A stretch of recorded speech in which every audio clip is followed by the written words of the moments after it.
It's that time again. It's time for another Saturday night special where we talk about everything rockhounding related. I would appreciate it if y'all could let me know how I sound.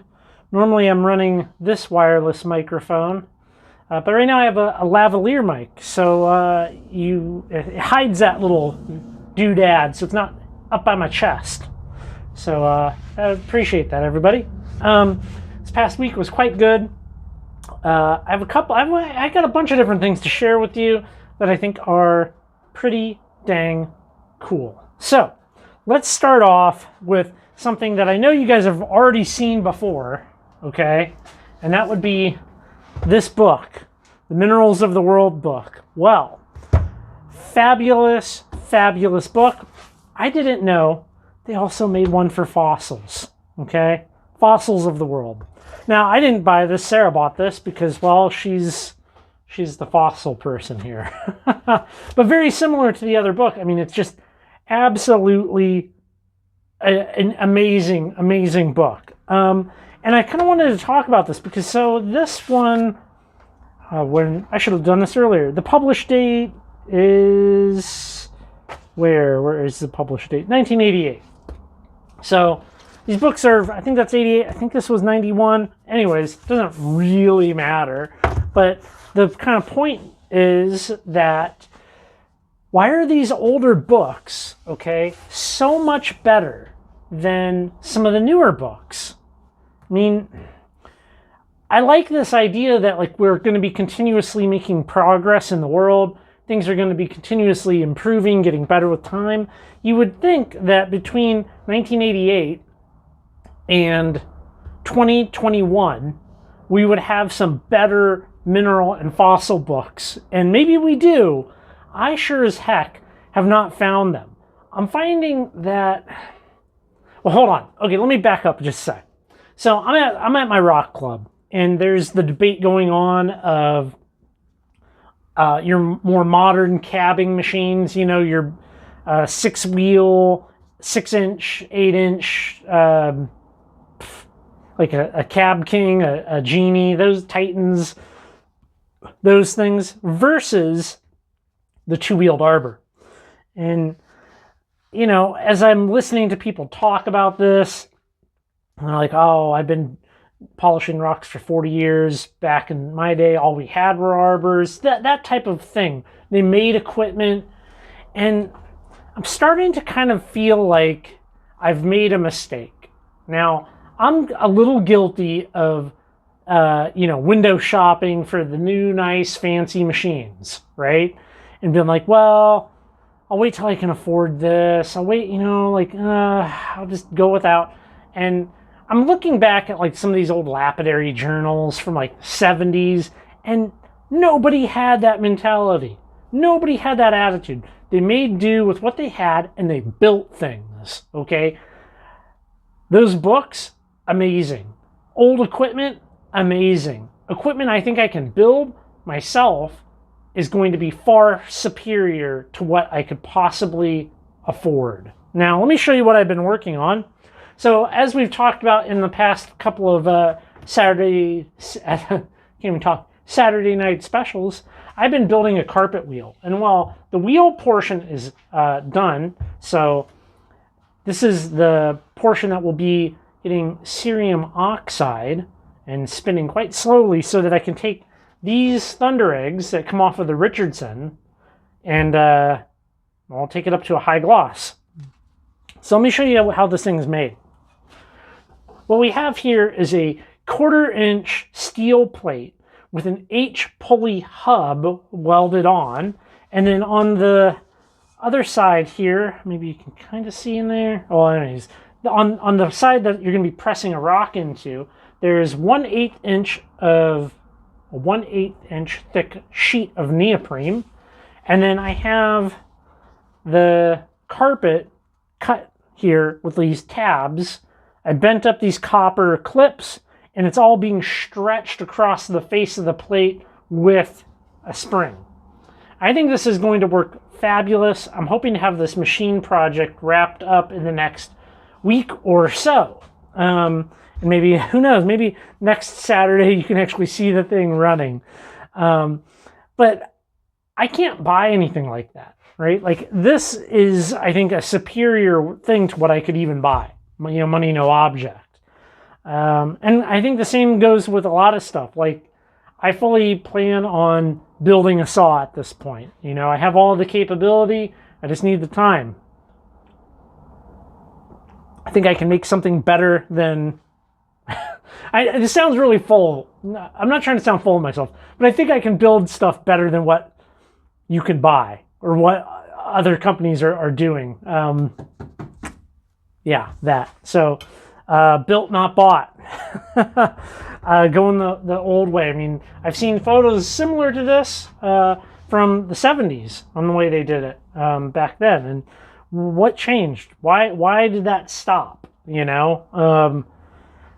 Yeah, I mean, I guess I won't really know, right? Until I get that thing fully built and it's fully functioning. Which kind of, you know, it kind of brings something up. I'm very reluctant to ever refer to myself as being knowledgeable or like an expert in anything. I don't like that, you know. But as I learn more about the whole rock and mineral, lapidary, rock hounding geology thing, and I'm like finally kind of getting to a point where I feel like my BS meter is on point, you know? And what am I talking about here? It's almost like everybody kind of has their little field of maybe not expertise, but everybody has a subject that they're knowledgeable, right? That you're knowledgeable about. Well, let's just hypothetical, you know a lot about quartz crystals, a lot. When you watch other people talk about it, discuss it, you read an article about it, or whatever, you can kind of be like, wow, that doesn't sound very right. But then you read other things and you're like, wow, that sounds really right. But I think it's a good perspective to have that every time you ever read or see something, somewhere, there's somebody looking at it and being like, that's wrong. I think having that, like, kind of that mentality will, I don't know, it's almost like it keeps you humble. This idea that, like, you're never really going to master this stuff. You know, I'm never going to be the best machine designer, the best at anything. You can just keep trying, keep striving for it, and try to do something good, something better than what you did last time. Jeez, 8 minutes in. All right, let's look at some rock. Let's look at some more rocks. RockHound Quest, that guy, Michael, he sent this beautiful piece of kind of green, purpley jasper, which, let's get this guy wet here. This is beautiful material. Look at that. Look at the color in that. Some wild looking stuff. Very nice to know people that are kind enough to send something like that.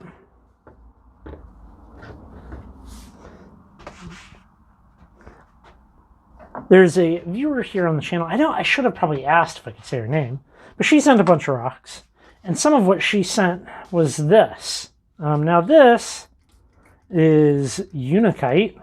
She was out there in the Great Lakes, so it's like a orthoclase feldspar, and has like epidote and stuff. This is going to look really, really quite beautiful, I think, cut up. She sent a bunch of rocks, probably more than what I probably can't show them all here, but I really like it. You know, it's very lovely to have that kind of, I don't know, interaction with people, with the correspondence and all of that. I don't, how to say this? I feel like I get a lot out of it, you know? And then also, this is going to be a project for the future. Look at this bag of cruddy, dirty rocks. Well, it's not the cruddy, dirty rocks that matter so much as what's in it. Do you see? Check that out. Well, what we have here is some unsearched dirt from my buddy Shawn, who Shawn the Rock Dad. I'll drop a link in there. He went down and did Sunstones in Oregon. He brought back a bag of on search Sunstone dirt for me and Sarah to pick through. So we'll have to be doing that in future video.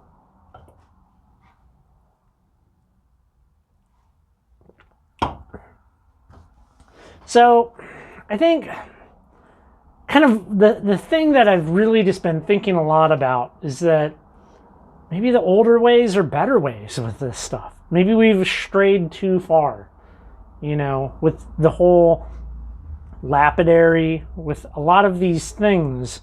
People have made it too complex, you know. Maybe the older books that are $5 to $9, I feel like they beat all of the modern books. What happened there? I don't get it, I guess.